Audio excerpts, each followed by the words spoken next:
Por que a gente não pode estar nas mesmas cadeiras? Meu time sabe mais do que eu. Eu tô lá para complementar e não atrapalhar o que eles estão fazendo. Uma ideia não é só uma ideiazinha. Quando você vai pro outro lado do balcão, você vira essa pessoa do tá aprovado, mas... Agora eu vou entrevistar a Mari. Mari, me conta um pouquinho.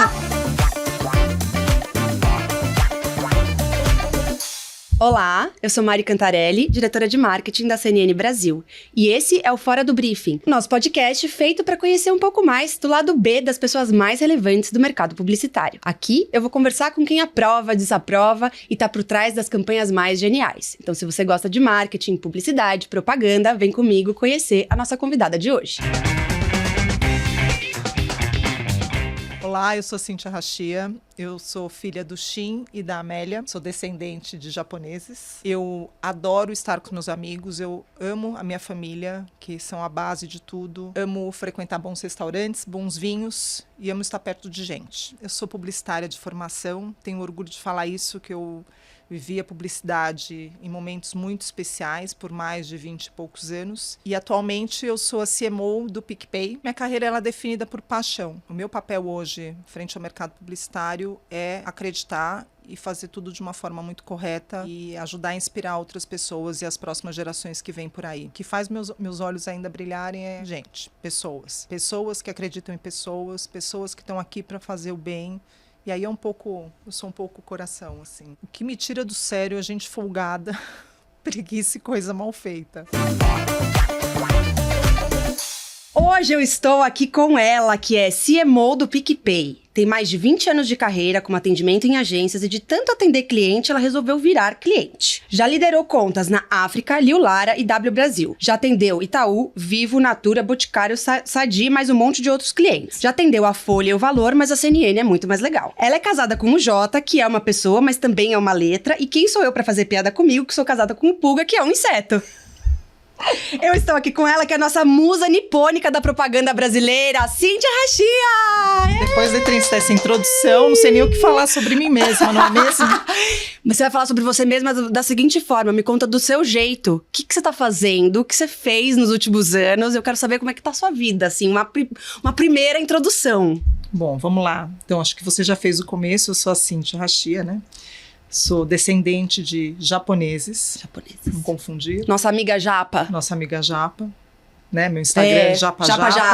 Acho que todo mundo discute muito se pode chamar de Japa ou não, mas no meu caso, acho que... Você acha ofensivo? Eu acho que depende de quem fala e como fala. Então, mas eu não considero que... Pra mim, não acho que tem ofensa. A não ser que eu não gosto da pessoa. Se a pessoa me chama de Japa e eu não gosto muito, eu fico um pouco chateada. Aí eu dou uma brigadinha, assim. Eu dou uma tretada. Mas, enfim. Enfim, casada com o Jota, que não é Japa. Que não é Japa, exatamente.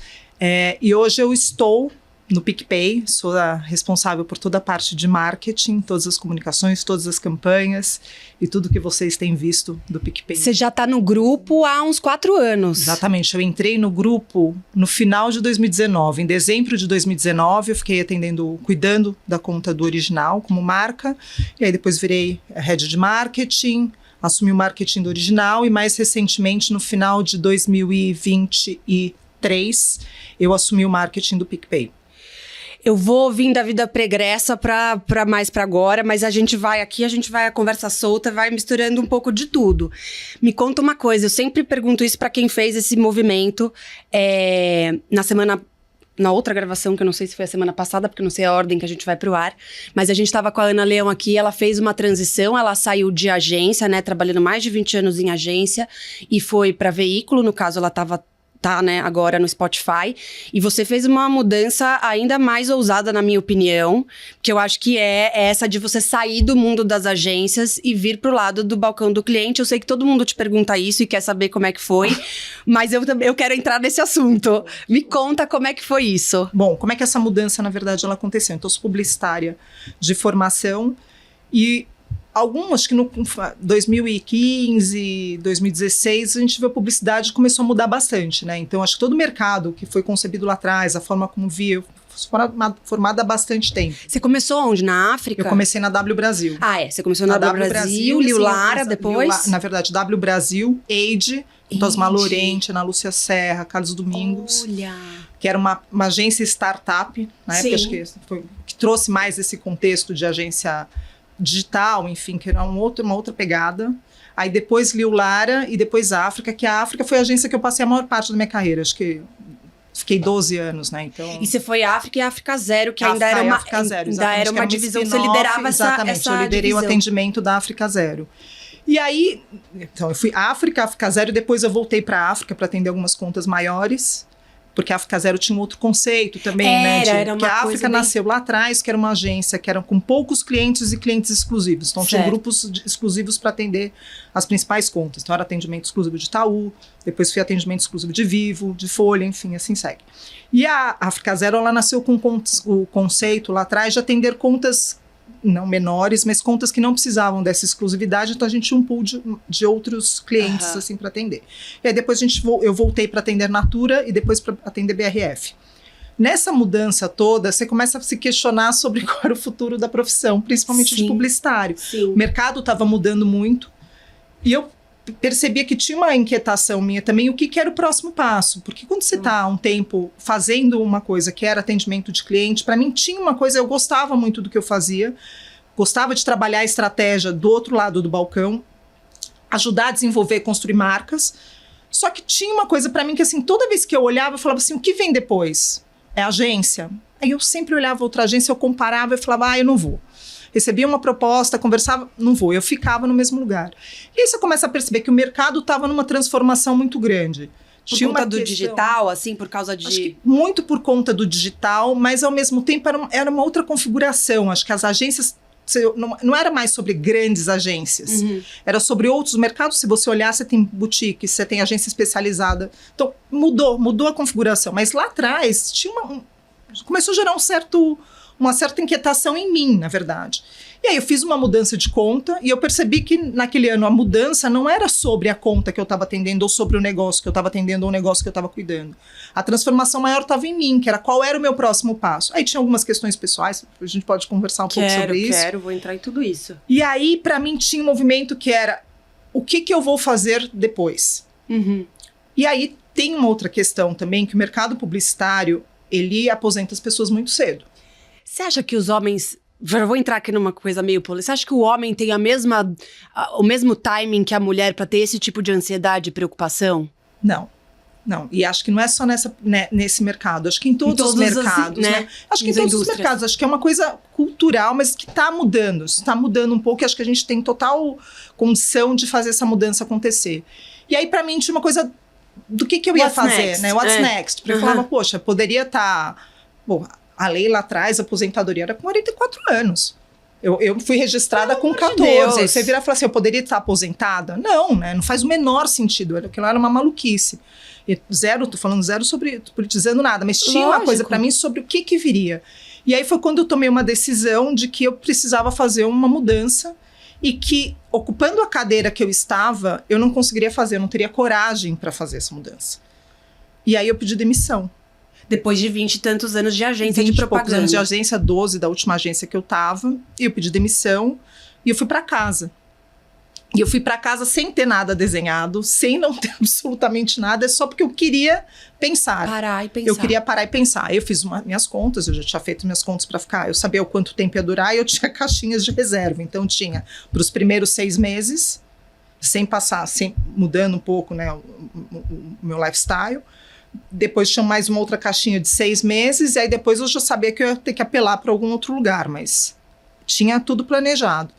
Todo o planejamento financeiro feito, e assim eu virei CMO do PicPay. Assim eu fui cuidar de banco. E aí, enfim, aí fui estudar, fui fazer inglês, eu fazia aula de inglês com 3 professores diferentes, então fazia um com conversação, o outro fazia presencial, o outro eu fazia...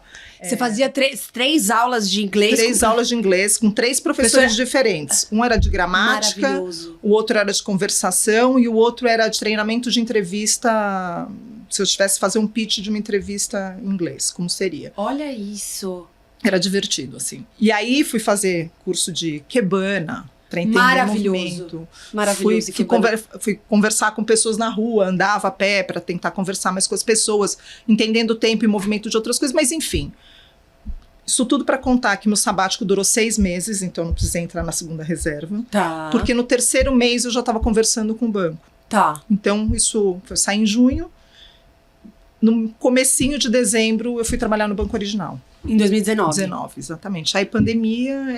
E aí você ficou 4, aí de lá pra cá passaram-se 4 anos já você desse lado do balcão. Exatamente. Então eu cuidei do banco, eu fiquei com a marca, entrei para ser responsável pela marca do Original, aí pandemia, todas as mudanças que tiveram, enfim. Aí assumi o marketing do Original e aí, mais recentemente, o marketing do PicPay. E o que você acha que é o maior desafio hoje de liderar a comunicação de banco? Que eu acho que banco já não é um assunto necessariamente palatável para o brasileiro, né? Agora, o PicPay conseguiu, de certa maneira, construir uma barreira de simplificação, talvez, na linguagem. Exatamente. É que, na verdade, assim, eu acho que o nosso grande desafio hoje, e acho que lá atrás, né? Acho que a pandemia, a gente fica voltando nesse assunto de pandemia, mas ela ajudou e acelerou bastante a digitalização. Tá. Banco digital, PicPay, carteira digital, e hoje mais do que um banco digital. E durante a pandemia ele proporcionou para que as pessoas tivessem acesso à conta. As pessoas começaram a receber o auxílio emergencial. As pessoas não precisavam ir ao banco. Então, o PicPay, ele foi um grande boom. Então, o PicPay, ele facilitou com que as pessoas tivessem acesso muito mais fácil. Fosse muito mais fácil abrir uma conta. Era menos burocrático, etc. As pessoas conseguiam ter acesso ao auxílio emergencial. E, durante esse período também, uma das principais coisas que aconteciam, as pessoas estavam doando. Então, o QR Code também proporcionou e ajudou muito na arrecadação, nas lives, etc. Então, o PicPay acabou se tornando muito conhecido. Na ocasião, o PicPay estava patrocinando o Big Brother. Sim. Então, isso também ajudou bastante. Né? Então, nessa questão da geração de awareness, hoje o PicPay tem mais de 95% de awareness. Foi o Big Brother aquele primeiro que foi o super bombou, né? Agora, o ano passado vocês não estavam. Não, a gente já saiu do Big Brother. Mas os 2 anteriores, acho que vocês estiveram, que foram os mais... Sim, né? Foi no momento que as pessoas todo mundo em casa estavam assistindo, pelo amor de Deus, entretenimento, pelo amor de Deus, um mundo paralelo. O auge do entretenimento, exato. As pessoas queriam conviver com outras pessoas, era uma forma de você conviver, né? Porque você entrava dentro da casa das outras pessoas ali, né? Então, tinha essa troca. E aí, mais recentemente, a gente saiu, porque justamente a gente tem um awareness muito grande. E acho que o desafio, voltando para o desafio dos grandes, dos bancos hoje, não só, acho que todos, né? Mas principalmente os digitais, as pessoas são multibancarizadas, as pessoas têm 6 contas bancárias, 5, 6, 7 contas bancárias. Então, hoje o desafio é sobre qual é a conta que ele mais usa. Sim. Como é que eu sou relevante para essa pessoa? Preferência, exatamente. A preferência é exatamente... E principalmente, qual é a conta que você usa no dia a dia? Onde você movimenta o seu dinheiro?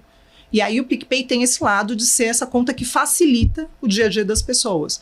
É um aplicativo que você abre a conta muito fácil. Óbvio, tem todas as camadas de segurança. Ele tem produtos que eles fazem com que você se sinta mais seguro, principalmente quando você vai para a rua. Você consegue, ele tem uma camada aqui que você consegue, a gente tem um produto que chama Conta das Contas. Você consegue plugar suas contas de outros bancos e gerenciar todas elas dentro do aplicativo do PicPay. Você soma os saldos. Então, você consegue olhar, você tem uma conta aqui no PicPay, mas você tem um outro banco, X, você olha, você consegue fazer isso. Você consegue usar cartão de crédito você cadastra cartão de crédito de outros bancos. Você pode fazer um Pix e parcelar esse Pix, dividindo em 2 cartões, 3 cartões. Você sabe que eu tô falando agora do ponto de vista completamente do consumidor, assim, né? Como eu tenho uma sensação, uma percepção de que o PicPay, ele tem uma coisa assim, o próprio produto já te ajuda a explicar o que ele é. Ele é meio autoexplicativo. Ele não é tanto... Eu acho que o bancão, às vezes, fica tentando explicar qual que é o produto financeiro que ele tá tentando vender. Então, assim, o bancão vem falar, não, vamos falar de, sei lá, crédito.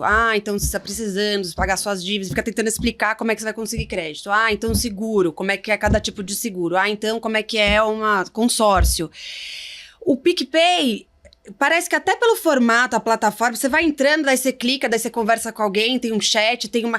Ele quase que uma coisa que você consegue ir descobrindo, assim, né? Como é que funciona e o que você pode encontrar. Ele vai te entregando as soluções meio que de um jeito meio orgânico. Eu tô errada? Porque é muito mais fácil. Na verdade, ele já nasceu assim. Ele já era isso, ele já né? Nasceu assim. Os bancos e aí, tentando... Exato. Então, enquanto os bancos têm tudo, eles vão explicando. Acho tentando que explicar cada camada. E a gente pode até aproveitar esse awareness disso. A gente entrega produtos e soluções que são mais fáceis. Na verdade, eu entrego produtos pareio, né? Tanto quanto eu tenho seguro, Eu também tenho seguro. Então, assim, que você consegue contratar de um jeito mais fácil. Ele vai eliminando, acho que a tecnologia... E a tecnologia do PicPay, ela vai eliminando algumas barreiras de ficções e barreiras de entrada, Você né? tem uma experiência diferenciada. E daí na comunicação também você fica um pouco mais livre para falar mais de marca e tentar trabalhar preferência, porque, né, alguma confiança ou preferência do que você ficar tentando no comercial de 30 segundos explicar para o cara o que é um consórcio. Porque, e de novo, tem uma característica que a gente trabalha muito lá, que é assim, a gente não fala complicado. Se for complicado, começar a falar e você não entender, não adianta. Eu tenho que ser objetivo, a gente é muito objetivo, a gente é muito direto no ponto com o cliente. E o reality show te ajudou, eu acho, também, né? A fazer um pouco dessa conexão mais de humanizar, de trazer pro dia a dia, né? Seu sabático que durou 3 meses, não, 6 meses. 6 meses. Me fala se é isso mesmo. Você fez algumas descobertas internas interessantes durante esse processo? Porque eu falo que aqui é o espaço pra gente conhecer um pouco mais da pessoa para além do profissional. Por isso que eu falo lá do B, assim, a gente conversa um pouco sobre, óbvio, sobre carreira, a gente quer saber do trabalho e tal, mas eu queria aprofundar um pouco mais, conhecer um pouco mais da Cíntia. E aí, me chamou a atenção, a gente conversou um pouco na hora do almoço, desse seu momento, desse seu processo, a gente entrou em temas muito interessantes, né, enquanto a gente conversava do seu sabático.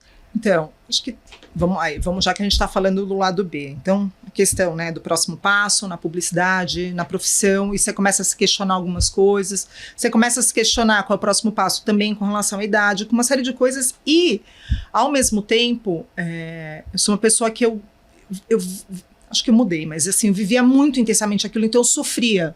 Então, você internaliza algumas coisas e eu comecei a adoecer. Então, na verdade, começa a aparecer, seu corpo dá sinais esquisitos, então, tipo... conjuntivite nos 2 olhos, japonês com conjuntivite, você imagina, não enxergava, aí, aquela coisa, aí corpo dolorido, eu tive episódios, então assim, umas coisas meio esquisitas começaram a acontecer com uma frequência, daí eu falo, tem alguma coisa aqui errada, tem alguma coisa de dar sinais errados. Enfim, aí eu resolvi tirar o sabático, repensar a vida, e aí tem uma outra parte também, depois eu te conto, mas nesse período, algumas coisas me chamaram um pouco a atenção. A primeira delas é quando você está muito no ritmo muito acelerado, você não presta atenção. Você presta atenção naquilo que você está fazendo, e as outras coisas, elas sempre são feitas com muito toque de caixa, você está sempre correndo. Então, eu comecei a fazer coisas a pé, então eu andava mais.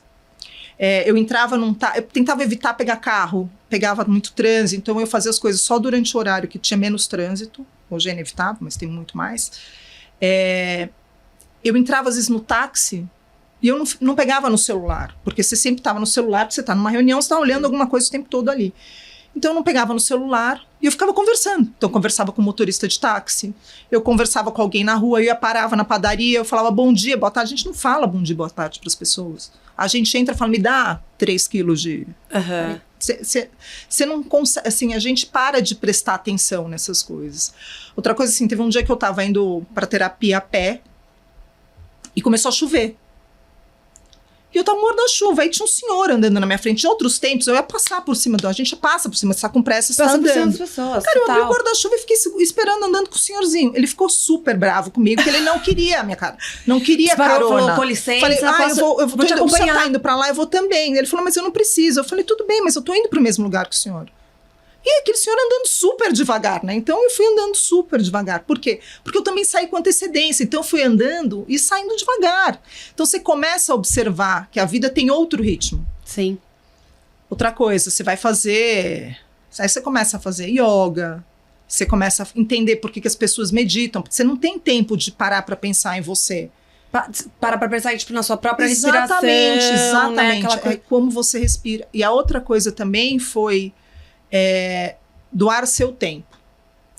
Então eu fui fazer um trabalho voluntário que era um negócio assim que você parar para pensar, era tão pequeno, porque era uma vez por semana. Eu ia num abrigo e eram crianças que tinham sido tiradas da rua em situação de vulnerabilidade e estavam numa casa de transição, porque ela poderia ir voltar para os pais ou ir para um orfanato. Então elas estavam ali por um período. Então eu ia para lá uma vez por semana e sentava com uma das crianças e fazia a lição de casa com elas, conversava. Então era um período que era só daquelas crianças. Não é pequeno, isso é absolutamente grandioso. Exatamente. E o que aconteceu? Ele era perto, quando eu fui pro original, ele era perto do banco. Tá. E aí, na época, eu lembro que eu conversei com o Luciano, que era o Luciano Almeida, que era o meu chefe, eu contei para ele isso, eu falei, eu posso. Continua. E aí eu fiquei durante, até a pandemia, eu ia uma vez por semana, eu saía, porque as crianças voltavam às 4 horas da tarde. Então eu dava uma escapada, ficava 1h15, porque o negócio era tão perto, eu ficava 1h15 fora, eu voltava pro banco e continuava trabalhando. Mas qual que era a história dessas crianças? Elas estavam na rua ou eram os pais que tinham situações em casa? Tinham questões de alcoolismo dos pais, ou as crianças eram encontradas na rua pedindo dinheiro e os pais Tinham abandonado de alguma maneira. Não é nem abandonado. Por exemplo, tem um menino que eu fiquei cuidando, a mãe dele tinha muitos filhos e os moleques estavam na rua o tempo inteiro. Tanto que nesse abrigo estava ele mais 3 irmãs.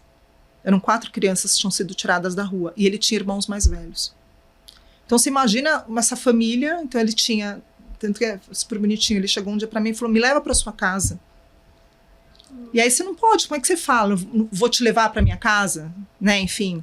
Então eram crianças que elas tinham essa carência, mas ao mesmo tempo eram crianças que queriam voltar para os pais.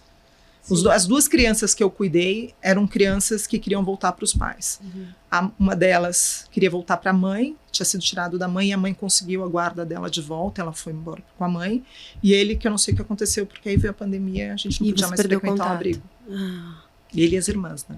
Que história bonita. Mas era muito interessante, assim, porque era um momento que, para as crianças, era onde eles tinham uma exclusividade. Tinha alguém que era só para eles. Dando atenção. E vou aproveitar até do que a gente está falando sobre isso e vou entrar num tema aqui que é maternidade, porque ouvindo você falar, né, desse cuidado que você tá, né, você parar para tomar conta de algumas crianças e tal, esse trabalho que você fez. Eu sou mãe recentemente, né? Me considero também uma mãe postiça da Helena, que é a minha enteada, mas tenho o Lorenzo de 1 ano e 4 meses. Eu sei que você não tem filhos biológicos, pelo menos, não sei se você tem algum plano nesse sentido ainda, como é que é a sua questão em relação à maternidade, se você, né? Mas, te ouvindo falar, é o relato de alguém que tá maternando, né? Por que eu tô te falando isso? Porque é isso, você me relatou exatamente o meu relato de quando eu chego em casa e eu paro um tempo pra dar atenção pro meu filho, ou pra minha enteada, e pra conversar com eles, e pra fazer uma lição de casa, e pra conversar, é verdade. Você acha que tem um lugar, assim, disso? Então, olha que louco isso. Dentro dessa minha jornada de descoberta também, acho que quando eu saí da agência pra fazer esse processo como um todo, foi quando eu tive a certeza, depois de muito tentar, que eu não ia ser mãe. E nessa jornada de descoberta, fui fazer uma terapia também. E, aliás, super bacana, de coherence, você tem que entender qual é o seu propósito de vida, etc. E essa pessoa, ela me falou uma coisa, o seguinte, ela falou, você não precisa ser mãe sendo mãe. Você pode exercer a sua maternidade de N formas, de outro jeito. Você pode ser mãe, maternar com seus amigos, com os filhos dos seus amigos, com os seus sobrinhos, com seus pais, com você mesmo, com as pessoas que estão ao seu redor. Em situação de vulnerabilidade na rua. São outros jeitos, é como você oferece aquilo que você pode dar, enfim. Que é um amor de alguma maneira, assim. É até engraçado, eu tenho grupos de WhatsApp com filhos de amigo. E os pais não estão. Demais. Eu tenho um grupo que são eu mais 3 meninas. São filhos dos meus amigos. Exatamente. Então, assim, a gente conversa. Então, isso é muito legal. E aí, enfim, essa jornada de maternidade, eu tentei ser mãe durante muito tempo. Eu fiz tratamento. Eu dei aula para criança antes de me formar no maternal durante 2 anos, numa escola bilíngue. Então, no maternal? No maternal. Eu fui tia de maternal. Fui Miss Cynthia. Teacher. Maravilhoso. Hoje em dia não se fala mais maternal, eu acho, né? Aos primeiros anos de escola. Não se fala. Lá era nursery. Mas que... Fui durante 2 anos enquanto eu estava fazendo faculdade. E aí, enfim. E aí depois tentei, durante muitos anos, a gente fez vários tratamentos. E aí tem umas coisas muito loucas, assim. Eu acho que a vida tem uns sinais, ultimamente eu tenho me ligado um pouco nisso também. E eu fiz tratamento durante muitos anos com o mesmo médico. Tá. E eu não queria mudar de médico. E todo mundo falava, você tem que mudar de médico, senão vai dar certo. Você tem que trocar. E eu não queria trocar. Eu falava assim, eu quero fazer com ele. Nesse período, nesses 6 meses, aconteceu tanta coisa. Quando eu tomei a decisão de não fazer mais, etc., decidimos. E aí acho que foi no meio do... Enfim, eu fui jantar do lado de casa. Eu e o Daniel, a gente foi jantar do lado de casa e eu cruzei meu médico. Ele estava indo embora para os Estados Unidos, porque ele estava doente. E ele não ia mais atender ninguém. Então, o ciclo de vocês dois acabou ao mesmo tempo. O ciclo tinha acabado ao mesmo tempo. Que loucura! Então, assim, foi muito louco. Porque eu falei assim, cara, era o sinal de que eu precisava para realmente entender que tinha acabado aquilo. E aí foi isso. Aí, enfim, aí na pandemia, a gente chegou... Teve um momento na pandemia que atrasou, daí eu fiquei desesperada. Eu falei, agora... E ali também zerou. Então, assim, a gente tá super bem resolvido com isso. Acho que a gente precisa passar por alguns processos. Eu acho que essa coisa de você também exercer o papel, né, do cuidar, do maternar de outras formas, também é, né, eu acho que isso também preenche em algum lugar. Exatamente. Acho que, de novo, assim, eu tenho o menor problema em falar sobre isso, até porque todas as minhas amigas que passaram por esse processo, enfim, querem conversar, eu converso, eu falo, porque assim, a gente tem que... Cara, eu tentei, não deu certo, não aconteceu, não veio, etc, mas tá tudo bem, a vida passa, a vida segue, eu não vou sofrer por causa disso. E ao mesmo tempo, você começa a realmente abrir os olhos. Quando ela me falou isso, me caiu uma ficha, eu falei, cara, é sobre isso. Porque a gente pensou sobre adoção, etc. Eu falei, também não quero. Assim, eu até gostaria de ter essa coragem, enfim, etc. Mas daí eu vi que não era mais sobre isso. Uhum. E hoje eu e o Daniel, a gente tá bem tranquilo. Eu sempre converso com as nossas convidadas aqui. Por enquanto eu só recebi mulheres aqui até, né, assim... Uma simples coincidência, não foi de propósito. Mas eu tenho recebido várias mulheres aqui, a gente fala muito sobre essa questão da carreira e da maternidade, como é que a gente faz para conciliar essas duas coisas. E aí, você que não é mãe, eu queria entender se você passou pelos preconceitos que a mulher sofre no momento, naquela idade em que o nosso tempo biológico nos permite, porque eu acho que não é porque você não foi mãe que talvez você não tenha passado por algumas situações. A gente combinou, né? A gente conversou um pouco antes, e eu acho que tem uma coisa da maternidade ter um impacto na vida de qualquer mulher, independente dela ser mãe. Um pouco talvez porque o ambiente fica esperando ou cobrando que você seja mãe, o que é o impacto, ou esperando o momento em que você vai engravidar, ou sei lá, né, te colocando diante de situações que você se sente constrangida ou cobrada ou, né, discriminada, né, assim, será que ela vai engravidar? Você passou por alguma coisa? Então, passei. Na verdade, aconteceram algumas coisas. Então, assim, teve um episódio no trabalho em que, enfim, rolou uma fofoca, uma invenção, uma brincadeira besta de que eu estava grávida. Mas era um fofocaiada, nada a ver. Na verdade, eu estava de férias e aí, na época, minha chefe me ligou e falou assim, poxa, você não vai me contar nada? Enfim, na verdade, ela tinha chegado no ouvido dela de que eu estava grávida de gêmeos. Meu Deus. Quando eu voltei de férias, eu mudei de conta. Porque grávida de gêmeos, com filhos gêmeos, eu não daria conta de atender. Então, esse foi um exemplo. E mais pra frente, o que aconteceu? Todo o tratamento, o período que eu fiz o tratamento, eu não contei. Então eu ficava naquele processo que pra quem fez é horrível. Eu passei por um processo de congelamento de óvulos. Exato, ele é traumado, dói, enfim, você fica inchado, injeção exato, mas eu ia trabalhar, exatamente, ia trabalhar todos os dias, ninguém nunca soube, porque eu achava que se eu contasse aquilo, eu ia entrar numa situação de vulnerabilidade que era falar, vamos prestar atenção. Eu tinha medo. Você tinha medo de viver o que você estava vivendo. Tinha medo de viver o que eu estava vivendo. Dentro do trabalho você tinha que vestir uma capa e fingir que aquilo... Tinha medo de que acontecesse. E talvez, assim, não de novo, né, sem julgar, acho que eram outros momentos onde, e que bom que hoje a gente pode falar abertamente sobre isso, porque antes a gente tinha medo. Tinha medo, a gente não falava. E até mesmo porque a gente vestia camadas de preconceito. Quando eu fui fazer o meu último tratamento, eu cheguei pro meu chefe e eu falei sobre isso com ele. E ele foi super aberto. Ele falou, por que você nunca me falou? Eu falei, porque eu tinha medo. Sim. Eu tinha medo do que pudesse acontecer. Então, eu acho que hoje, se pudesse falar para as pessoas, já não pode ter, porque acho que as coisas mudaram. A gente está acessível o tempo inteiro. A gente pode estar aqui, a gente pode trabalhar de casa, a gente aprendeu que dá para fazer isso. A gente aprendeu que dá para a gente estar no celular. As coisas mudaram de um jeito, seja da forma que for, mas eu acho que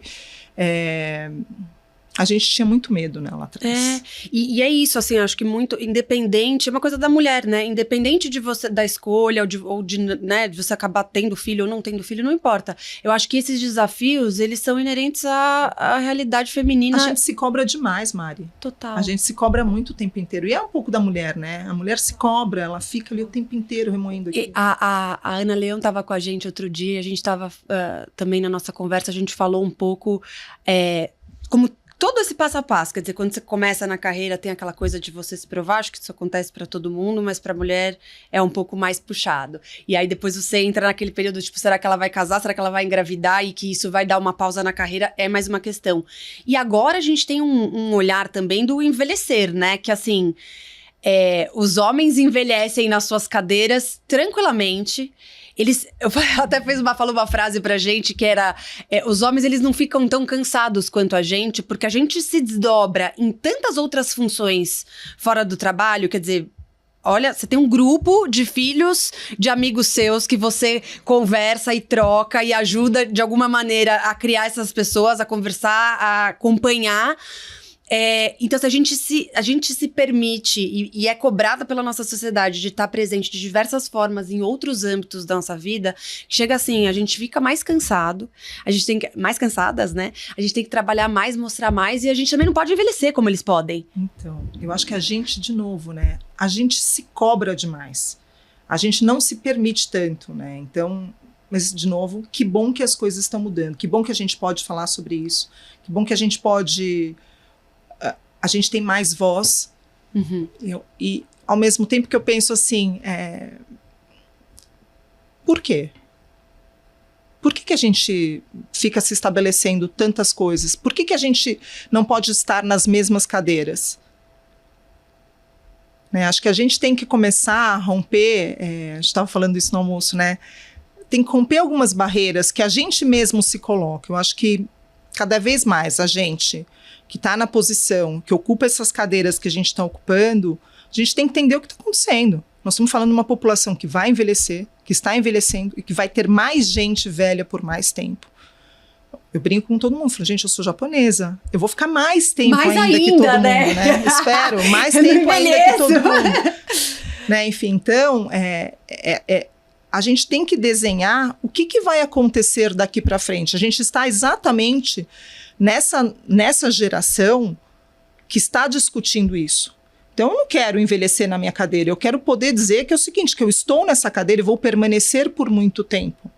E vou poder buscar outras coisas, não vou me aposentar. Porque não é sobre isso, não é mais sobre isso. A gente tem que olhar lá na frente. As pessoas com 60, 65 anos, elas vão continuar ativas. Elas vão precisar continuar ativas. E qual vai ser a história que a gente vai desenhar para essas pessoas? O que a gente hoje, no papel que a gente tem, com as canetas que a gente tem, com as marcas que a gente tem, o que a gente está desenhando? Né? O que eu posso fazer, eu, Cíntia, daqui a um tempo, o que eu posso desenhar para que outras pessoas possam ter mais acesso?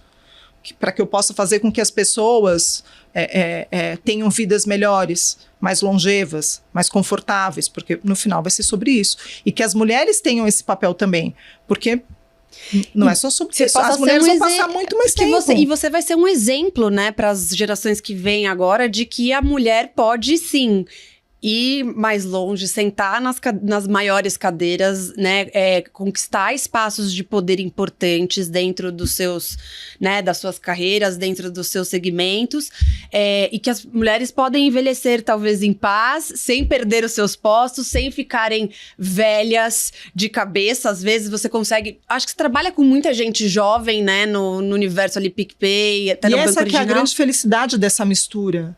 Juntar o que é uma pessoa que tem um pouco mais de conhecimento com pessoas que estão com conhecimentos que se complementam. Gente, essa geração sabe muita coisa, né? O meu time, eu falo, meu time sabe mais do que eu. Eu tô lá para complementar e não atrapalhar o que eles estão fazendo.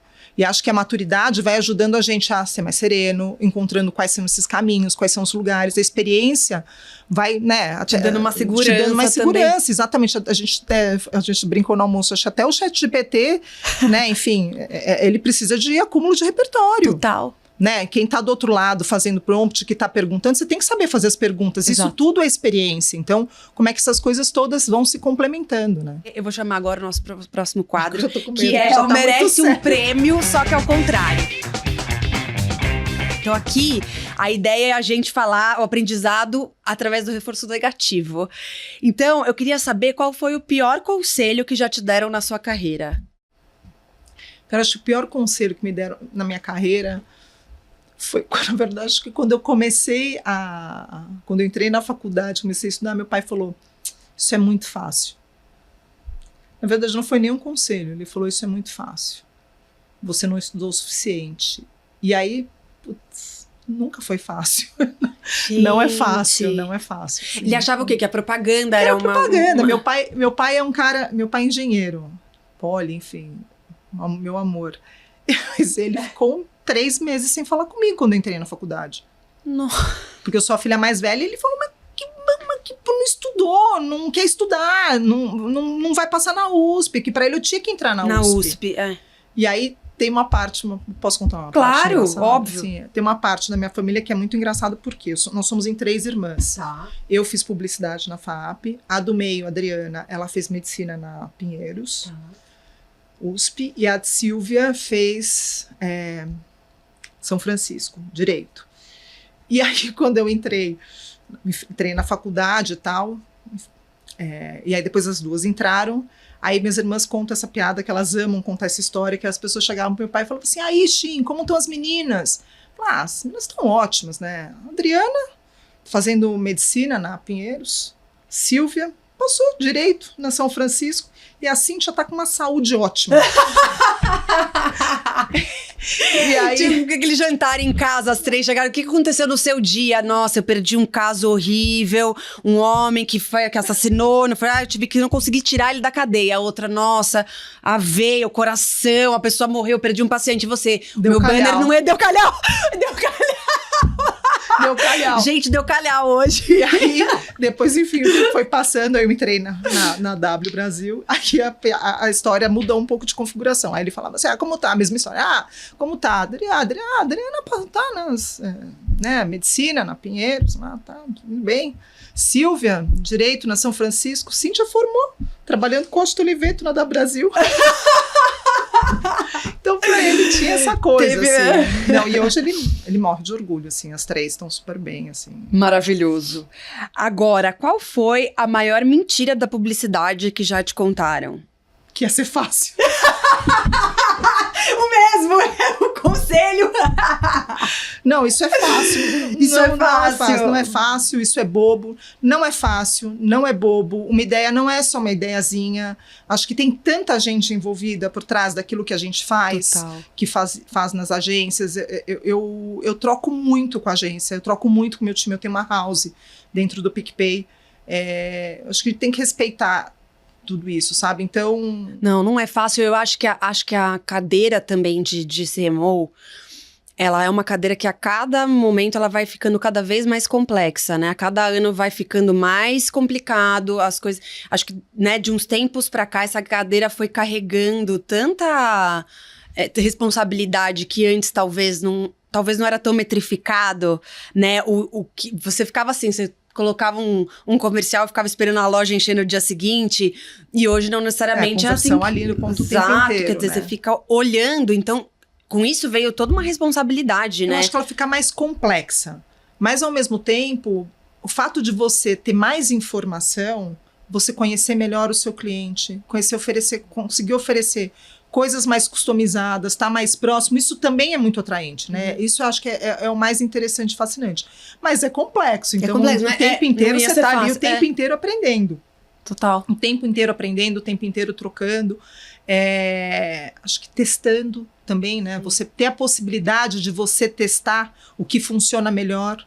Sim. Né? Usar a tecnologia a favor disso, usar a inteligência artificial também para fazer esses testes, né? Então, acho que isso é uma coisa que é fascinante também. E me conta uma coisa, qual foi o maior erro, a maior cagada? Você vai fazer contar isso. Qual foi a maior cagada que você já fez Pode ser na sua vida pregressa, que eu acho que deve ter histórias mais interessantes. Bom, a primeira foi na época que eu tinha que entregar cópias de filmes diferentes. Eu entreguei, acho que foi logo no começo de W, eu entreguei, era tudo segmentado por praça. Eu entreguei os filmes invertidos. Um telefone de uma praça na praça errada, na outra praça. Mas ainda bem que se ligasse, caía na filial, mas enfim. Mas você entregou material com o telefone errado. Com o telefone errado. Maravilhoso. Mas era o telefone, por exemplo, imagina CNN São Paulo e CNN Rio, eram 2 telefones diferentes, eu inverti. Mas tudo bem, o cara só ia pagar, na época, pagar uma ligação. Agora, conta o dia que você... A outra história que você contou. Elétrica? Tá bom. Tinha uma apresentação. É um outro quadro que eu quero fazer, que são histórias com o Nizam. Aliás, Nizam, eu tô te esperando aqui no meu podcast, eu quero conversar com você. Nizam, eu vou ter que contar essa história, porque ela... tá no YouTube. Mas a gente gosta de você, te admira muito, história. tá? Eu te amo, Beijo. você sabe, enfim. Eu não ia falar que era com você, mas ela fala que eu contei off não, eu the quero records, fazer um ela já quadro combinou. só de histórias com Nizam Guanais. Que eu amo ele, eu amo Nizam muito. Aí, o que aconteceu? A gente tinha uma apresentação num cliente. E ele tinha criado uma apresentação, era uma apresentação onde ele convidava todo mundo da plateia para ler com ele. Então tinha um texto ali para ler junto. E essa apresentação, às vezes, ele mudava a ordem dela. Então, o que aconteceu? Eu não deixava ninguém fazer. Então, eu ia junto em todas as apresentações. A gente fez umas 12 apresentações. E eu tinha que colocar a apresentação e colocava ali para ele, na ordem. E a última apresentação era na sede, que ia ter, enfim, auditório, todo mundo assistindo, televisionado para todas as outras filiais, enfim, do cliente. Era um grande banco. Enfim, ali, passando. E aí, na hora da apresentação, a gente sempre se precavia. Então, eu levei o meu laptop. Junto com o meu laptop tinha um pendrive, na época tinha um disco. Lógico, com a apresentação inteira gravada. Um CD, um disquete, um pendrive. Não era só uma Nizam, na verdade, era uma apresentação para a empresa inteira. Exato, aí eu levei um cara do TI com outro computador, também com CD, DVD, pendrive, apresentação no computador. Virei pro cara e falei assim, você fica lá em cima, no House Mix, e você vai me acompanhando. Falei assim, pessoal, põe aqui meu computador, aqui atrás dessa cortina. Então ficava o púlpito e do lado, atrás da cortina, eu, assim, no cantinho. E ele me vê que eu tô aqui. Só que coloca uma tomada, porque meu computador, a bateria não tá durando muito boa, tempo. Aí colocaram a tomada e eu tô ali passando a apresentação para ele. Na hora que entrar o texto, que ele ia ler. Não, que ele chamava para todo mundo ler com ele. Então, as pessoas tinham que ler o texto em voz alta junto com ele. O meu computador apagou. E eu sabia a ordem. Então, tipo, era o próximo slide. Eu desapareci. Eu subi correndo, ele não viu. E aí tem uma parte engraçada aqui. Ele falou, então, vamos lá, pessoal, quero que vocês leiam esse texto todo comigo. Vamos lá, Cíntia. Aí ele olha pro lado, onde eu tô? Eu tinha desaparecido. Então, tá só meu computador ali desligado, eu saí correndo. E ele fala, Cíntia, vamos lá, Cíntia. Na hora que ele dá a terceira virada, o material já estava na tela. Por quê? Porque eu já estava lá em cima suando, o cara já estava ali junto, enfim, ele passou. Bom, aí a parte engraçada, depois vão embora e tal, aí me liga uma amiga. O marido dela trabalhava na empresa. Não falava com ela há anos. Ela, Cíntia, tá tudo bem com você? Eu... Tá, porque falou, não, meu marido estava assistindo a transmissão da apresentação e viu que o Nizam estava te chamando. Ele tá achando que você perguntou se tá tudo bem com você. Eu, com minha enorme cara de pau, escrevi o credo do Itaú. Cadê, Cíntia? Cíntia. Vamos lá. Agora me fala uma coisa, alguma campanha que você acha que, assim... Na época que você fez, foi uma baita campanha, mas a campanha envelheceu mal, ou no fim você achou que ela era no PPT estava mais legal do que na vida real? Você teve alguma experiência nesse sentido? Eu acho que a propaganda, ela fez muita coisa que hoje ela não pode mais fazer, né? Enfim, eu acho que muitas das coisas que a gente viveu na propaganda, e estou falando de romantismo, mas sobre coisas que podiam ser feitas e o papel da propaganda lá atrás, hoje também tem esse cunho cada vez mais de não fazer para poder usar a propaganda para poder estimular outras coisas, sabe? Outras referências. Bom, eu vou chamar agora o nosso quadro Opiniões Impopulares. Poupança. Opiniões sobre poupança. Vale a pena, não vale a pena? Tem que ter, não tem que ter? É muito conservador, é arriscado, não é? Eu acho que hoje em dia você tem outras opções, mas eu acho que o importante é você poupar. O importante é você ter alguma coisa e você guardar alguma coisa. Educação financeira, Educação na verdade, financeira é muito na mais sua relevante do que qual tipo de Exatamente. De acho que escolha. desde cedo você conseguir falar sobre. A gente fez agora recentemente, a gente lançou a conta para menores no PicPay. Eu vi essa campanha, muito legal. Exatamente. Eu vi no TikTok, se eu não me engano. Exatamente. A gente fez algumas coisas. E esse produto é um produto que as crianças, desde cedo, para elas aprenderem a lidar com dinheiro. E é muito legal, porque a gente fala com as duas gerações. A gente fala com a geração de pais e a geração de filhos, né? Porque para a criança, ela tem uma autonomia, uma liberdade, os pais conseguem gerenciar e controlar a conta da criança direto do aplicativo deles. Então, o filho tem, o pai tem. E é muito legal você conversar com duas gerações, uma que nasceu com dinheiro físico. Total. E essa que não tem mais dinheiro físico. Não sabe nem o que é. O modelo de cofrinho deles, ele é um cofrinho diferente. Então a gente tem os cofrinhos onde eles conseguem poupando dinheiro, guardando dinheiro, poupando, maravilhoso. Enfim, no sentido, né, de poupar, Sim. de guardar o dinheiro deles, o dinheiro fica rendendo ali, eles acompanham esse rendimento. E eles podem criar o cofrinho com o nome do que eles querem. Então, eu quero viajar, eu quero comprar legal. Quero comprar alguma coisinha. Então, ele consegue administrar esse dinheiro. E isso dá o sentido também de, desde cedo, eles entenderem o que isso quer dizer. Eu amo os meus sobrinhos, né? E a minha sobrinha, minha filhada, ela tem 11 anos. Uhum. E todo mundo deu dinheiro para ela viajar. Né? Tá. Ela ia viajar, deu dinheiro. Então, eu dei isso, tipo madrinha de aniversário. aniversário. E ela pediu o quê? Ela não é tonta, ela pediu em dólar. Maravilhosa! Porque ela ia viajar pra fora, ela me pediu em dólar. Então ela pedia em dólar pra mim, ela pediu dólar pra mãe, ela pediu dólar pra avó, pras avós, e todo mundo deu dólar. E essa criança foi viajar com bastante dólares, né? Maravilhoso. Enfim, aí ela voltou, enfim, eu vou viajar, e eu falei pra ela assim, você não quer me vender seus dólares? Eu não, tá valorizando?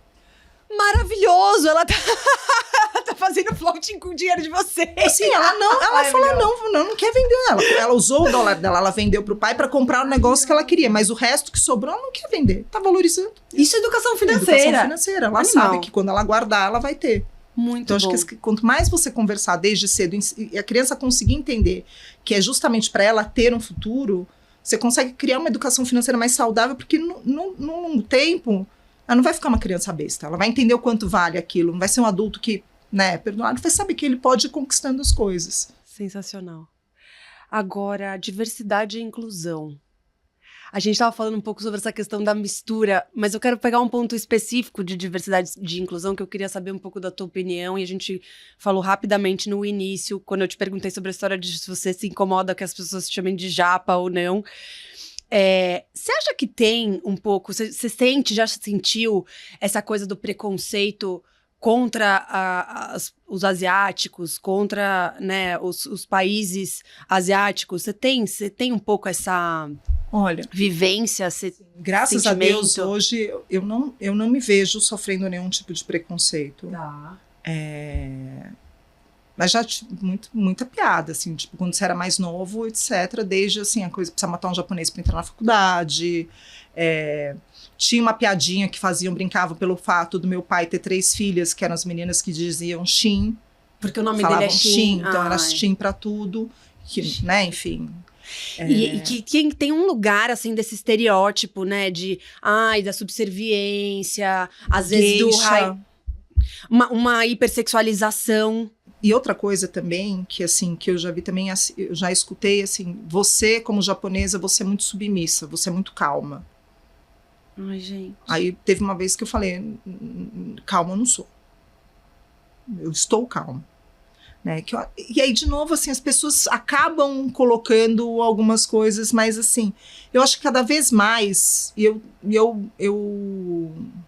brinco muito com todo mundo o tempo inteiro sobre isso, eu mesmo tiro sarro de mim mesma, porque eu não me vejo nessa posição, sabe? Eu acho que, graças a Deus, eu não sofro... Mas existe. Existe, né? Existe. Porque eu me lembro, quando com Covid, né? Porque o Covid... Porque todo mundo tinha medo, né? Dos chineses, de asiáticos. Chineses, então todo mundo era chinês. E tem uma coisa também de gente que não respeita ou não entende, fala tudo igual, o chinês é igual ao japonês, que é igual ao coreano, não enxerga a pluralidade e meio que não respeita mesmo, né? Coloca nesse lugar de estereótipo. Você sabe que teve uma... Aí falando de gerações mais antigas, né? A minha avó, uma vez, minha prima namorou um chinês. Uhum. E a minha avó ficou horrorizada. E ela chegou pra ele e falou assim, japonês namora com japonês, chinês namora com chinês. Olha! Porque pra ela não podia ter isso. E aí, graças a Deus, a gente veio de uma geração que veio convivendo com isso. Meu pai uma vez chegou pra mim, pra minhas irmãs, a gente sempre conviveu em escola ocidental. A gente foi sócio de clube japonês, mas a gente ficava pouco, ia pouco nesse clube. Porque a gente tinha uma casa no interior, a gente ia pro interior mais. Que também tinha bastante japonês, mas era mais pro interior. Mas a escola era uma escola, né, que tinha poucos japoneses. Que era o Santa Cruz. E meu pai, uma vez, ele virou pra gente, a gente adolescente, e ele falou assim pra gente, japonês, então vocês têm que casar com um japonês. E aí nós três começamos a gargalhar. Maravilhosos. E aí na hora a gente falou assim, então, é o seguinte, nós vamos ficar solteira. E tinha um restaurante que a gente ia japonês, eram de 3 mulheres solteiras. A gente falou, nós vamos ficar solteiras e nós vamos abrir um restaurante. E ele falou, por quê? Eu falei, porque a gente vai ficar igual aquelas mulheres, porque a gente não vai casar, porque a gente não convive com japonês. A gente não vê japonês quase. Então nós vamos ficar solteiros, porque nós não vamos encontrar japonês para casar. E a gente sempre achou que, né, enfim. Mas a minha irmã caçula casou com um japonês. Que inclusive era um dos meus melhores amigos que a gente trabalhou junto, eu que apresentei. Por último, a planilha das agências. Eu gosto muito de fazer perguntas sobre a planilha das agências. O que você acha da planilha das agências? Eu acho que é um espaço que as pessoas têm para desabafar, né? Mas você acha que você acha que funciona? Você acha que tem algum efeito positivo? Porque eu acho que virou quase que ali um balcão de reclamações, onde as pessoas acabaram fica aquele anonimato, meio que pra se vingar. E não sei mais o quanto aquilo já é construtivo, se às vezes as pessoas já nem leem mais, porque já sabem que é só esculacho. Eu acho que é um lugar de desabafo, eu acho que as pessoas gostam, né? É um Big Brother ali dos publicitários. Mas eu acho que, de certa maneira, eu acho que a liderança não gosta de estar lá. Você acha que o pessoal lê e pensa um pouquinho à noite? Vale, eu acho que vale. Eu acho que se não faz, deveria, né? Deveria, até porque... Sim, da mesma maneira que existe de empresa, né? Então, acho que... Agora tem de empresas também, é verdade. Acho que tem que olhar, porque pode ser, provavelmente um termômetro de alguma coisa, sabe? Ou pelo menos abrir uma conversa, enfim, para entender o que está incomodando. Então, eu acho que... Tem sua validade. Acho que, de certa maneira, né? Enfim, mas acho que as pessoas... É um espaço de fala, né? Vou chamar nosso próximo quadro, que é o Pega a Ref. Aqui eu quero pegar algumas referências suas, saber do que você gosta, quero que você me indique coisas. Então, em primeiro lugar, dentro da publicidade, quem é a sua grande referência? Acho que eu tenho eu trabalhei com boas referências, assim, criativas. Então, eu tive o privilégio de trabalhar com profissionais muito criativos na minha carreira. Então, o próprio Nizar, Washington, o Liu, que faleceu recentemente. Sim! E N outros também, Dedé Laurentino... muita gente. Mulheres que saíram abrindo esse espaço, então a Ana Lúcia Serra, a Celina Esteves, a Gal Barradas, foram mulheres que me mostraram, trabalharam muito próximas. Eu vejo hoje essa geração e essas mulheres que também trabalharam com elas ali, brilhando, então, que fizeram grandes coisas e grandes movimentos, a própria Lu Rodrigues, a Carol Escorel, a Carol Botia, que está trilhando outros caminhos também. Então, acho que são mulheres muito, eu tô falando principalmente na propaganda, né? São mulheres muito poderosas. E vejo, poxa, hoje, conhecendo mais as outras CMOs, outras diretoras de marketing, head de marketing, que eu sempre vivi o lado da publicidade, agora conhecendo... Cara, é impressionante como esse mercado tem se ajudado bastante. Sim. Tem procurado estar perto, trocado. Grupos que trocam, uma puxa a outra. Flor, Carmela. Maravilhosas. São maravilhosas e são mulheres que inspiram e que abrem seu coração generosamente para falar. Cecília, Alexandre que foi, Renata Vieira. São mulheres que eu admiro demais. Maria Laura.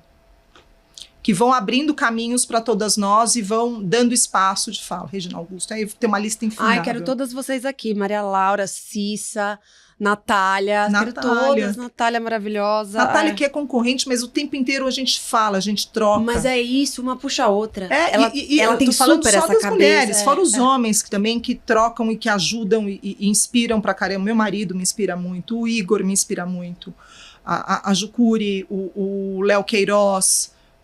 Assim, tem tanta gente bacana. Agora, me indica um livro.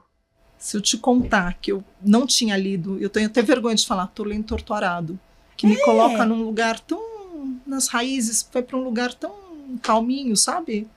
De mulher, de poder, eu achei interessante, assim, eu tô lendo esse agora. E na outra parte da cabeceira, tô lendo 2041, de inteligência artificial.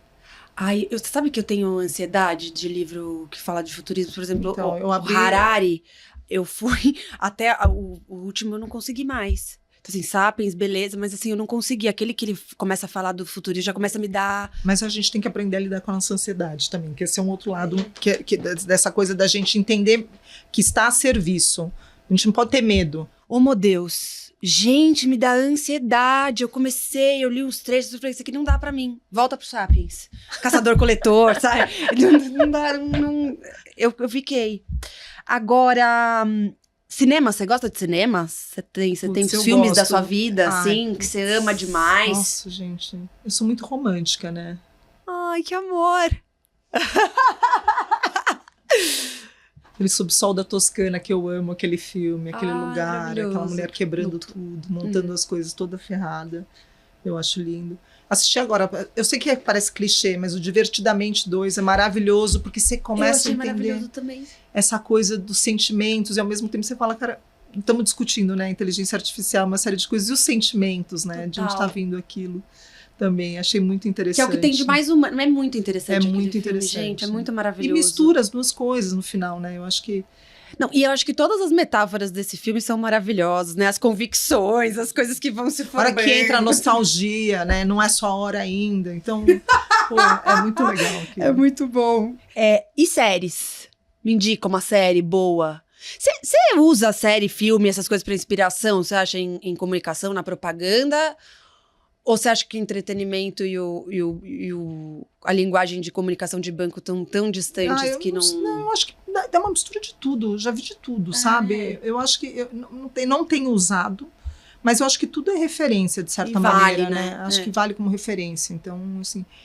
Cara, de série, eu vou te confessar que eu tô assistindo uma agora que a gente estava até falando sobre astrologia, sobre constelação, que é... Você gosta de esoterismos?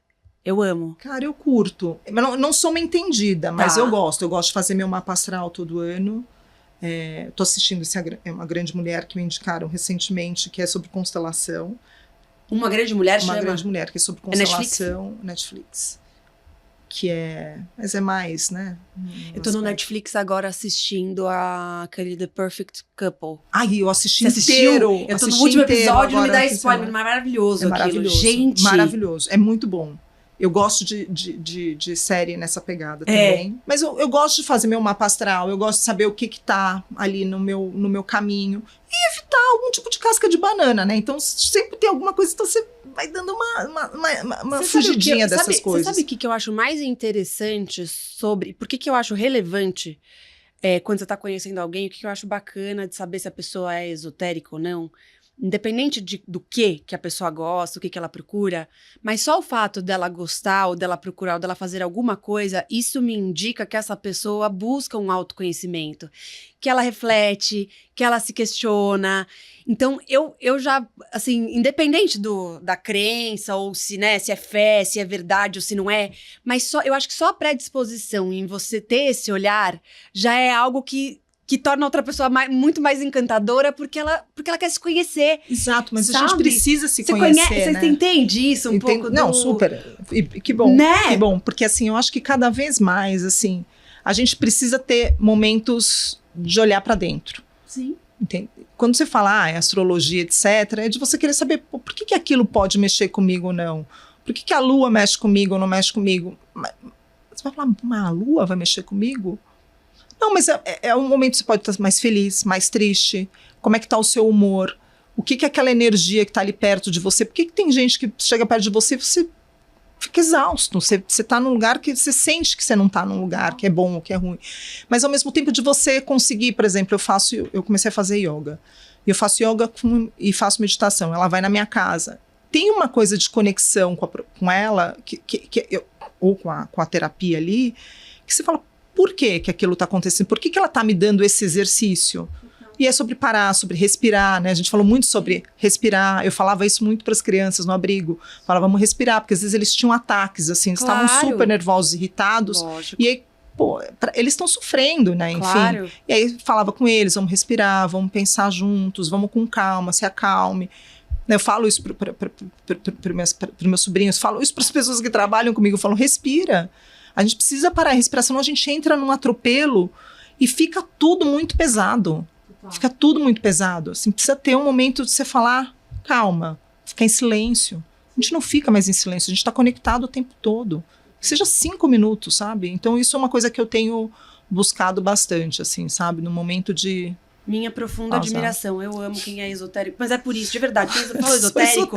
Eu falo esotérico, mas o que eu quero dizer é isso, assim. Quem busca esses caminhos de conexão, né, com outro olhar, que tenta entender sobre outras perspectivas, que questiona, porque eu acho que isso é valioso por si só. Eu tava falando na série que eu tô assistindo sobre constelação familiar, o quanto tudo que aquilo tá no teu entorno muda, né? Eu fui fazer a constelação, só rapidinho.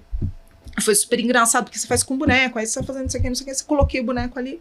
Ela falou, a primeira coisa que ela falou assim, por que você colocou sua mãe no lugar do seu pai? Olha... Aí você começa e você vai entendendo algumas coisas, aí você vai lembrando de coisas, né? Tipo, minha mãe por muito tempo, assim, minha mãe sempre trabalhou. Uhum. Então, né, meu pai sempre empreendeu, então tinha os altos e baixos, então teve os momentos que minha mãe ajudou mais, aí teve um momento que meu pai tava, então teve os momentos do meu pai. Então, assim, é muito louco, assim, você vai virando e fala assim, mas por quê? Mas você vai buscando, talvez, através desse movimento, entender outras coisas que aconteceram na sua vida. As convicções do Divertidamente, né, que estão na sua cabeça. Por que te trouxe neste lugar que você tá? Por que você é desse jeito? Por que você é tão firme? Por que você é tão dura às vezes? Né? A gente vai trazendo, vai carregando coisas na vida, né? Enfim. Então, as convicções do Divertidamente. Você vai lá no fundo pra ver da onde que tá vindo, né? Que memórias que estão associadas com aquilo. Agora, por último, além do meu, qual podcast? O último podcast que você tá ouvindo? O preferido? Na verdade, eu escuto 3 podcasts todos os dias. Eu ouço aquele curto... Porque podcast, pra mim, tem uma coisa da rotina, né? Tá. Então, é um podcast, um ocupa um horário da minha rotina. Eu escuto 3. Eu começo pelo o do Estadão, o Notícias do Seu Tempo, que é um pocket, né, das principais notícias. O Diário Econômico do PicPay, que também é sobre conteúdo. E a Estratégia do Dia. Eu escuto os 3. E cada um seu tempo, porque daí eu saio, já faço um wrap-up do que eu preciso saber no dia. E aí depois eu vou me aprofundando mais, aí vou vendo, né, enfim, aí... Eu vou pegar o meu último quadro agora, que é o Aprovado, segue alterações. Sempre teve o aprovado com só que segue as alterações, na verdade, eu acho que eu vou fazer uma meia-culpa, assim. Eu vim de escolas muito hardcore, né? Enfim, de criatividade, de perfeccionismo, de a publicidade ali no seu limite, tem que ser muito foda, tem que ser muito bacana, tem que ser muito legal, tem que ser incrível, e são campanhas muito incríveis. Então, eu sempre trabalhei com essas marcas. E é muito engraçado, porque quando você vai pro outro lado do balcão, você vira essa pessoa do tá aprovado, mas... Você virou essa pessoa do aprovado segue alterações? Sim. Na verdade, eu faço meia-culpa, agências, amigos, enfim. Você criticou e agora você tá fazendo igual. Eu sou essa pessoa. Eu falo assim, olha, eu estou fazendo uma sugestão. E aí, muito louco, assim, porque a gente troca. Então, assim, você fica, e aí, putz, aí você não tem muito como. Então, é sempre essa contribuição. Eu virei essa pessoa. Cíntia, eu quero que você conte a história do seu casamento. E aí, a gente vai colocar o vídeo que você vai mandar pra mim do seu casamento em Las Vegas. O nosso quadro meme publicitário. E eu quero... Eu quero que você conte essa história. Eu vou contar. Então, assim, eu vou citar nomes, pessoas que fizeram isso com o meu casamento. Uma delas eu amo de paixão. Exatamente, Quero, a gente já quero vai aqui. falar, vamos trazer ele aqui agora, porque ele é divertido. Bom, a história é a seguinte. Daniel, a gente ficou namorando durante alguns anos, e aí a gente resolveu que a gente sempre ficava falando assim, vamos casar? Aí a gente falava, nossa, mas putz, essa lista aqui não tá fechando a conta, né? Aí falava, putz, meu pai não vai pagar, sua mãe não vai pagar, ninguém vai pagar, nós vamos ter que pagar. Isso sempre era subir, casamento é caro, né? Ninguém vai pagar minhas contas, eu ia ter que pagar minhas próprias contas. E aí, olhando a lista de casamento, a gente olhava e falou, nossa, não dá. Enfim, e aí a gente resolveu, minha irmã estava grávida, a minha família é uma família muito normal. A gente estava numa festa fantasia da minha tia, que estava fazendo 60 anos, minha irmã grávida. E minha irmã, todo mundo vestido ali, eu de alemã, Daniel de alemão, minha irmã de Ghostbusters, a grávida de... Enfim, todo mundo ali fantasiado. E aí minha irmã falou, a gente está indo para os Estados Unidos, porque a minha outra irmã também estava indo. Bom, enfim, a gente viu que estava todo mundo indo para Las Vegas. E o Daniel falou assim, minhas irmãs estão indo, os maridos estão indo. Minha mãe disse que vai para fazer um enxoval. Por que a gente não casa em Las Vegas? Vamos casar em Las Vegas. Então a gente resolveu ir pra... Enfim, isso foi um preâmbulo, agora eu vou contar isso. Mas enfim, a gente resolveu o casamento ficar muito caro, etc. E a gente falou, se a gente fizer isso aqui, tá indo todo mundo, vamos casar em Las Vegas. Foi assim, tipo, vamos casar em Las Vegas. Então a gente foi pra Las Vegas, minha sogra foi, a irmã do Daniel foi, os sobrinhos foram, aí foi mais minha prima, mais um casal de amigos. Foi todo mundo pra Las Vegas e a gente ia casar. Mandei um convite pros meus amigos, virtual, e falei, gente, lá tava escrito, tal hora... Chapel of the Flowers, X hora Las Vegas, X hora no Brasil, esse é o link, porque tem um streaming. Na época, a gente tinha Nextel. E os nossos amigos também tinham Nextel, então a gente se comunicava pro Nextel, então era um pipi, a pessoa recebia lá e conversava com você. Fomos pro casamento, Daniel deixou o celular com minha sogra, estamos lá, trocando as alianças.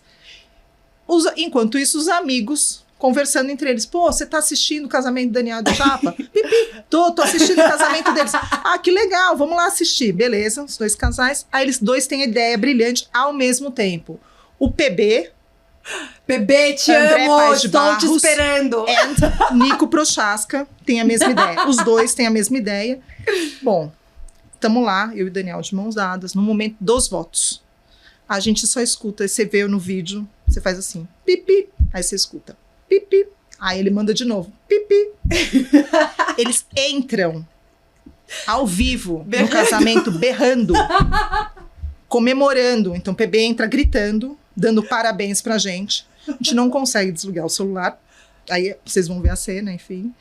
E na sequência o Nico, que teve a mesma ideia, ele manda um alerta. Então aquela confusão no meio, meu pai morrendo de rir, meus sobrinhos rindo, minha irmã tentando mandar o marido parar de rir. Enfim, aquela confusão, e foi isso. Então a gente teve participação especial do Brasil live no nosso casamento. Eu amo, via Nextel. Now I know your love had a beginning. May it have no end. So wear them proudly. For you see, in their own way, you need to take that out. In their own way, they... Agora eu vou entrevistar a Mari. Mari, me conta um pouquinho. Mari, por favor, me conta um pouquinho sobre a cozinha de Lorenzo. A cozinha de Lorenzo. Gente, eu tava numa coisa assim, que eu tô todo um exercício de uma criação pro meu filho Lorenzo, para que ele não seja um macho hétero top. Então, ela me contou essa história num velório. Eu contei, gente, num velório. Cara, e aí, desculpa... Foi um horror, porque a gente ficou, a gente teve que ir pra um canto, a gente começou a rir. Não vou contar de quem foi, mas a gente tava num velório, né? O mercado em peso ali, a gente teve que ir pro cantinho ali, porque as duas estavam morrendo de rir. Que ela me conta história, me fez. Não, gente, mas é que assim, eu assim, num trabalho árduo, então primeiro eu fui lá, daí eu comprei uma boneca pra ele, um neném pra ele cuidar, uma criança preta, nenezinho e tal, que aí, o filhinho pra aprender a cuidar, vai aprender a cuidar assim, eu comprei aqueles que tem fralda, sabe, tipo bebê reborn e não sei o quê, tipo, toda dedicada. Daí, aprende a trocar fralda, aprende a pôr a roupa, aprende a pôr o sapatinho, isso mesmo, é o seu filho, nanana. Porque tem isso, né? Até isso. Porque você é seu amiguinho, não é amiguinho, não, é. Sabe assim, eu sou amiguinho, não é amiguinho, não. É filho mesmo, vou brincar de papai. Pra aprender a cuidar. Aí depois, uma amiga minha, beijo, Gabi, a gente combinou, ela falou, o que eu dou pro Lorenzo de aniversário de 1 ano? Eu falei, uma cozinha. Então eu quero a panelinha, mas, é um chefe de cozinha? Não, é dono de casa. Dono de casa que lava, que cozinha, não sei o que, e lá, e paraná. Educando desde cedo. Desde cedo, porque eu não quero que ele seja um hétero top. Agora, o que acontece? Ele não pode ver o pai dele subindo na moto, que ele tá lá, vrum, vrum, vrum. Eu falei, ai meu Deus, gente, não dá, entendeu? Eu tô aqui todo num esforço pro menino, mas ele não pode ver motor. Que coisa, né? Por mais que a gente se esforce. Então, tá na essência. Não é possível uma coisa. Mas será que coisa, né? Por quê?